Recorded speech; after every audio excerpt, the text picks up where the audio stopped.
সুপ্রিয় দর্শক শ্রোতা, আসসালামু আলাইকুম। Usman medicine centre YouTube channel আপনাদেরকে আবারও স্বাগতম।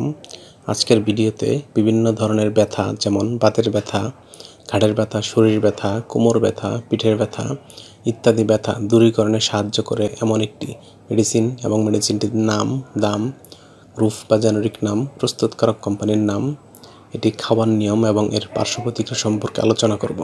তবে ভিডিওটি শুরু করার আগে আপনাদের প্রতি রিকোয়েস্ট, আপনি যদি আমার চ্যানেলে নতুন হন তাহলে অবশ্যই ভিডিওটি পুরোপুরি দেখবেন এবং সাবস্ক্রাইব করে লাইক, কমেন্টস এবং শেয়ার করবেন এবং বেল আইকনটি অন করে রাখবেন। বন্ধুগণ, আমাদের দেহে বিভিন্ন সময় বিভিন্ন ধরনের বাতের ব্যথা, ঘাড়ের ব্যথা, শরীর ব্যথা, কোমর ব্যথা কিংবা পিঠের ব্যথা হয়ে থাকে।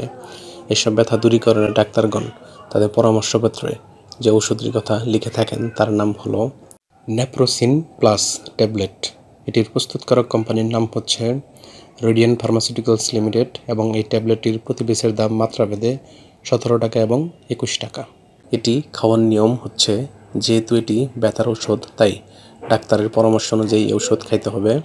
যাদের ওজন 30 কেজির ঊর্ধ্বে এবং 50 কেজির নিচে তারা ডাক্তারের পরামর্শ অনুযায়ী 375 মিলিগ্রামের ট্যাবলেট, একটি করে ট্যাবলেট দিনে 2 বার কিংবা ডাক্তারের পরামর্শ অনুযায়ী, এবং যাদের ওজন 50 কেজির ঊর্ধ্বে বা প্রাপ্তবয়স্ক তারা 500 মিলিগ্রামের একটি করে ট্যাবলেট দিনে 2 বার কিংবা ডাক্তার যেভাবে খেতে বলবে সেভাবে খেতে হবে। অর্থাৎ ডাক্তারের পরামর্শ ব্যতীত কোনো ধরনের ব্যথার ওষুধ খাওয়া যাবে না।